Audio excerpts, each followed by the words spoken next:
Assalamualaikum warahmatullahi wabarakatuh. Di sini saya akan membacakan hasil PPT saya.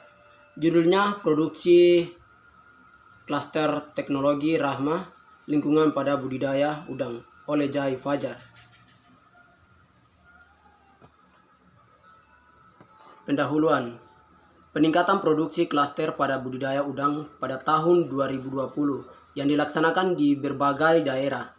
Peningkatan yang ditargetkan dapat mencapai 1,2 juta ton atau naik 1.500.000 ton dibandingkan dengan 2019.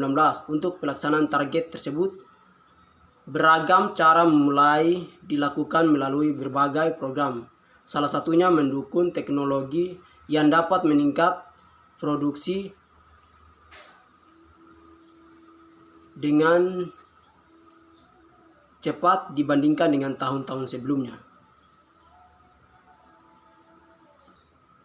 Dan yang berikutnya, produksi klaster juga adalah salah satu usaha pemerintahan Indonesia untuk meningkatkan produksi pada aspek serta memperhatikan lingkungan melalui prinsip yang bertanggung jawab dan dipertahankan. Pada prinsip ini penting diterapkan karena bisa dilindungi kelestarian lingkungan dan sekaligus peningkatan keuntungan. Dan juga target dan pelaksanaan produksi dapat berjalan selaras. Pemerintah saat ini fokus untuk memperbaiki kebijakan dan pengaturan. Ada beberapa peraturan yang akan disederhanakan untuk meningkatkan kerumitan usaha yang lebih baik.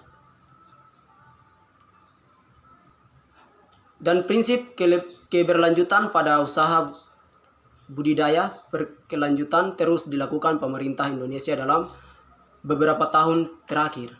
Prinsip ini terus dikampanyekan karena ada banyak manfaat. Selanjutnya manfaatnya adalah KKP terus mendorong dan mengembangkan budidaya tambak udang dan di Indonesia melalui beragam teknologi yang telah dikembangkan dan diterapkan di Indonesia. Di antaranya adalah penerapan sistem klaster dan pengelolaan tambak partisipasi PITAP. Menteri Kelautan dan Perikanan Edi Prabowo juga mengatakan bahwa tambak udang yang berhasil akan dikelolakan pemerintah juga dan terus menyalurkan bantuan peternakan bermutu dan benih unggul, dan kemudian juga akan diturunkan bantuan ekskavator. Juga akan terus digulirkan untuk memudahkan para pembudidaya udang faname pengelolaan tambaknya. Tahapan.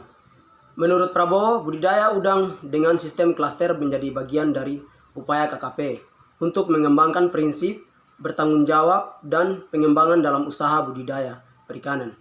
Sistem ini sangat direkomendasikan karena pembudidaya udang bisa melakukan pengelolaan dalam satu kawasan dengan teknik dan usaha yang dikelolakan secara bersama.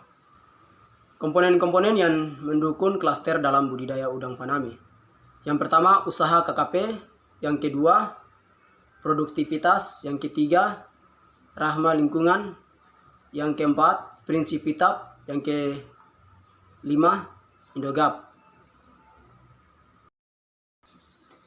Produksi.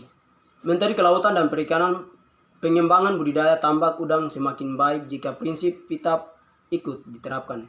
Prinsip tersebut akan meningkatkan fungsi jaringan saluran tambak yang diperbaiki. Dengan demikian, luas lahan tambak yang dimiliki pembudidaya pada akhirnya akan meningkat karena akan mendapatkan suplai udara yang baik. Kondisi itu akan mendorong peningkatan produksi menjadi lebih baik lagi dibandingkan sebelumnya.